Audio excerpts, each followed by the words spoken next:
20 साल पहले वो बनारस के सबसे विद्वान और लोकप्रिय हिंदी अध्यापक हुआ करते थे। विद्यार्थियों की लंबी कतार होती थी जो उनके पढ़ाए नोट्स को फॉलो करते थे।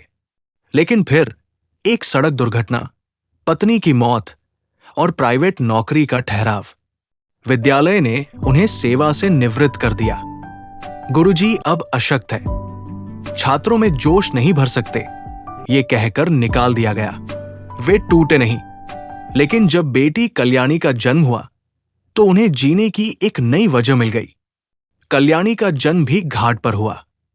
मां नहीं थी, लेकिन पिता ने उसे मां और बाप दोनों बनकर पाला। वो मंदिर के प्रसाद से खाना खाती, रघुनाथ घाट पर भिक्षा मांगते, लेकिन कल्याणी की आंखें हमेशा किताबों पर टिकी होती।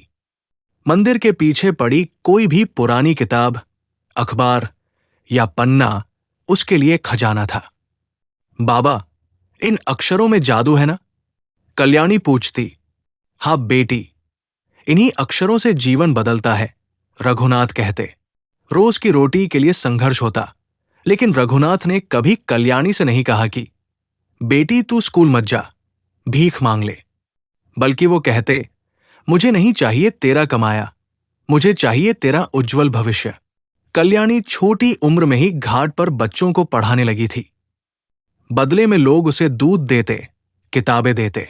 वो पढ़ाई में अव्वल थी, लेकिन स्कूल जाने का सपना अधूरा था। एक दिन बाबा ने उसे अच्छी साड़ी ओढ़ाई, बाल गूंथे और अपने कटोरे में जमा पैसे लेकर स्कूल पहुंचे। सुनैना पब्लिक स्कूल, शहर का सबसे प्रसिद्ध इंग्लिश मीडियम स्कूल। रिसेप्शन पर खड़ी महिला ने ऊपर से नीचे तक कल्याणी को देखा। इन कपड़ों में आप लोगों के लिए कोई सरकारी स्कूल ठीक रहेगा। रघुनाथ बोले, मेरी बेटी होशियार है, बस मौका दीजिए। प्रिंसिपल आए और बोले, ये स्कूल किसी भिखारी का दांघर नहीं है, जरूरतमंदों की संस्था समझकर मत आए। बाबा की आंखें भीग गई। कल्याणी ने सिर झुकाकर कहा, ठीक है बाबा, आज नहीं तो कल ये स्कूल मेरे कदम चूमेगा। उसी दिन से कल्याणी ने प्रण लिया, हर वो बच्चा जो पैसे के अभाव में स्कूल नहीं जा पाता, मैं एक दिन उनके लिए स्कूल खोलूंगी। रघुनाथ ने कहा, तू ये सपना तभी पूरा कर सकती है जब तू भारत की सबसे बड़ी परीक्षा जीत ले, आईएएस। कल्याणी ने पहली बार सुना था ये शब्द, और उसी दिन से ये शब्द उसकी सांसों में बस गया और उसने मन में ही सोच लिया था कि वो अब खुद से पढ़ाई करेंगी।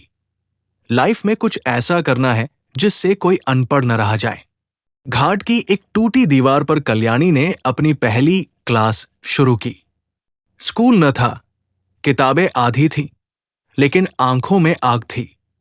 श्याम भैया, जो घाट पर पुराने अखबार और किताबें बेचते थे, कल्याणी को एक दिन एक पुराना एनसेट क्लास 6 का साइंस बुक देकर बोले, तू इसे पढ़ और मुझे भी सिखा देना। कल्याणी हर पन्ना ऐसे पढ़ती जैसे गीता का श्लोक। लोग हंसते, बड़ी अफसर बनेगी, पहले पेट भर खाना खा ले। लेकिन वो कहती, मेरे पेट में भूख है, लेकिन दिमाग में सिर्फ संविधान। अब कल्याणी ने शाम को घाट पर एक चाय स्टॉल पर काम शुरू कर दिया। वो सुबह पढ़ती, दोपहर चाय बेचती और रात में फिर पढ़ती। रात को जब ग्राहक कम होते, वो वहीं स्टॉल पर बैठकर माचिस की डिब्बियों पर important dates in Indian history लिखती। राम प्रसाद सर, जो सरकारी स्कूल में पढ़ाते थे, ने एक दिन उसे देखा और बोले, तू किसी बड़ी चीज की तैयारी कर रही है, आईएएस। कल्याणी ने पहली बार किसी और के सामने कहा। वो हंसे नहीं, बल्कि उसी दिन से उसकी मदद शुरू कर दी। स्कूल की 10वीं बोर्ड परीक्षा का रिजल्ट आया। कल्याणी ने पूरे जिले में टॉप किया। प्रिंसिपल गुप्ता, जो उसे गेट से लौटा चुकी थी, अब उसे मंच पर बुलाकर कह रही थी, हमारी जिले की शान miss Kalyani.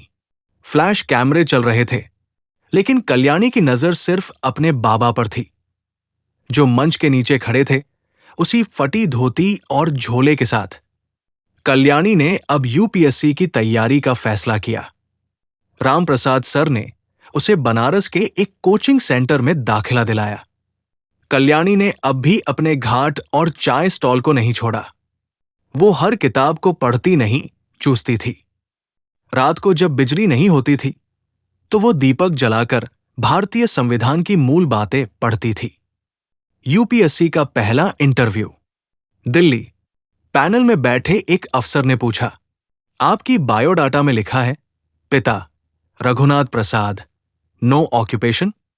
Kalyani, sir, my father is the most hard working man. He had an occupation, teaching me ethics without a salary. Afsar, but he's a beggar. Kalyani, yes, sir. He begged so I never have to. कमरा एक second को शांत हो गया। फिर panel ने सिर झुका लिया। यूपीएससी AIR 4 कल्याणी रघुनाथ प्रसाद IAS ऑफिसर। ये हेडलाइन पूरे देश में वायरल हो गई। भिखारी की बेटी बनी देश की अफसर। न्यूज चैनलों पर इंटरव्यू, अखबारों में फोटो और सोशल मीडिया पर एक ही बात, गरीबी कोई पाप नहीं, हार मानना पाप है। कल्याणी की पहली पोस्टिंग उसी जिले में हुई जहां से उसने पढ़ाई शुरू की थी। पहला दौरा सुनैना पब्लिक स्कूल। वही गेट, वही प्रिंसिपल गुप्ता। अब वो कांप रही थी। आप वही बच्ची है जिसे मैंने, हां, मैं वही हूं जिसे आपने मना किया था, लेकिन अब मैं यहां आपकी स्कूल की जांच करने आई हूं।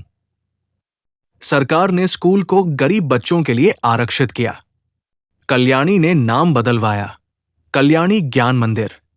स्कूल की दीवार पर बड़ा बोर्ड लगाया गया, यहां हर बच्चा बराबर है, चाहे वो किसी झुग्गी से आया हो या महल से। रघुनाथ बीमार थे, उनकी अंतिम इच्छा थी मेरी चिता उसी घाट पर हो जहां से मेरी बेटी उठी है। कल्याणी ने बाबा को कांधे पर उठाया। पूरे घाट ने झुककर देखा।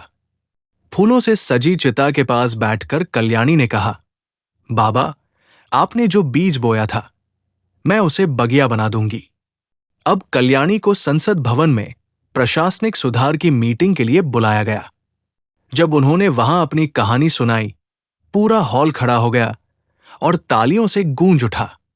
कल्याणी ने अपने पहले साल की सैलरी से एक स्कूल खोला, एक फ्री अस्पताल बनवाया और गांव में पहली डिजिटल लाइब्रेरी बनाई।